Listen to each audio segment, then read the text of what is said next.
What is everyone? In this video I will show you how to use lock screen shortcuts on iPhone 17 Air Pro.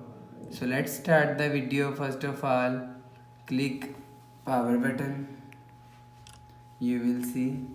So if you want to use lock screen shortcuts, so if you want to use flashlight, so just click and hold on flashlight. You will see flashlight is turned on. You will increase or decrease brightness from here. So if you want to turn off flashlight, so just click and hold on again flashlight icon. You will see flashlight is turned off.